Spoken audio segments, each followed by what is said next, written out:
I'm Max Brantley with the Arkansas Times on Wednesday, May the 18th. I don't know why I chuckle. I'm thinking of toilet terrorism is what I call the Republican Party's current obsession with the bathroom habits of transgender people, which in Arkansas may number as many as 500 to 1,000 people who are actually out in the open and want to use a public restroom.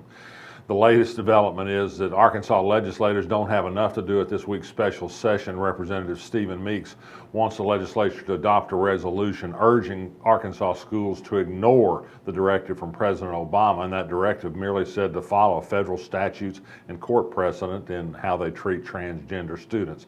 In Arkansas, we don't have any truck with the law, whether through courts or statute, I guess.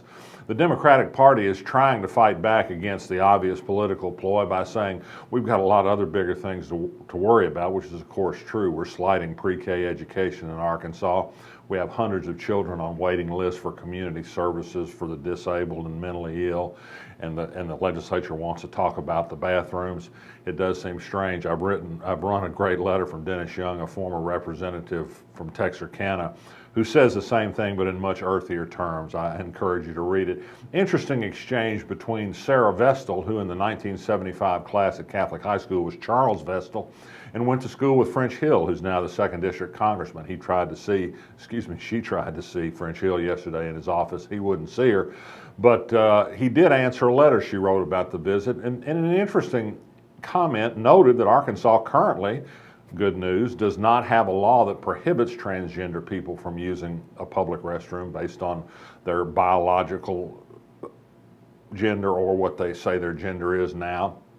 And he also says it's a matter that seems to be not causing much of a problem, which certainly is true, and another reason why the legislature shouldn't take it up. Elsewhere at the state capitol, Larry Ross, the chairman of the Independent Citizens Commission that sets pay for state elected officials every year, it began its work last year through a constitutional amendment, says he hopes to decide by June 14th whether state elected officials will get any raise this year.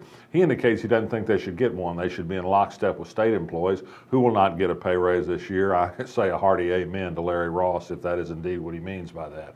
A furor has arisen over Asa Hutchinson's proposal to essentially neuter the State History Commission and move its duties under the direction of the Department of Arkansas Heritage, now headed by Stacey Hurst. Tom Dillard, a historian, retired archivist at the University of Arkansas, has alerted Arkansas history buffs that this is a bad idea. To put all the power over the history department under one person, Stacey Hurst, who has no training in history or archiving. He says that the issue, if there does need to be a move, and perhaps there should be a move of where the department is lodged, it should be considered in the regular legislative session next year.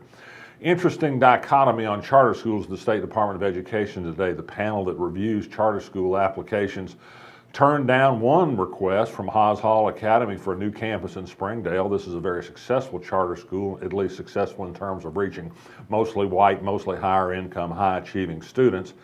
And the board was concerned by its lack of diversity and turned down its request for an expansion, even though its academic record certainly is good. It's already in the Springdale School District. It wants another 500 student campus. But meanwhile, in Little Rock, it continued its, this Charter Advisory Committee continued its pattern of approving anything requested in Little Rock.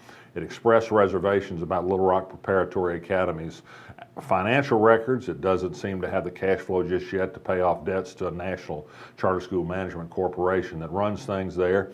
It has a poor academic record. It falls behind the Little Rock School District in nearly every respect. But this board said it likes the culture at Little Rock Prep, and it approved a new location for it to move from poor Southwest Little Rock to upscale West Little Rock.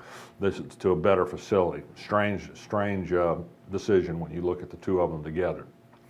The Little Rock City Board last night heard from a hired independent consultant about a better way to improve Interstate 30 through Little Rock. He said we'd be better off if we did nothing. We'd be even better off still if we built a boulevard and tore up the freeway, as many far-thinking cities have done elsewhere. He ran into a buzzsaw of opposition, particularly from a particularly rude Lance Hines, representing West Little Rock interests. He's fearful of more traffic out there. From Dean Compuris, the father of downtown development, at least in his own mind, who thinks somehow it would hurt downtown to have more property available for development for commercial enterprise. It was kind of a sad indication of status quoism in Little Rock government, but that's just kind of the way it goes, more of the same. I don't think we'll get anywhere until perhaps a lawsuit comes along to slow things down a little bit. And finally, interesting, An arrest was made this week of an anti-abortion protester, a preacher from Hazen who likes to protest at abortion clinics, and he has family members who protest at Planned Parenthood events and that sort of thing. A person who escorts women into an abortion clinic in West Little Rock says that he grabbed her cell phone from her because she was, as he said, got in her face taking her pictures. You know, the First Amendment does work both ways. She's able to take a picture just as he's able to take a picture. I'm glad Little Rock Police are moving to try and keep the peace at scenes like this. I've seen this group, or at least groups like it, at work at Planned Parenthood. They are intimidating. They intend to intimidate and harass. It's good that they know that there are boundaries to what they do. I'm Max Brantley. I'll be back tomorrow.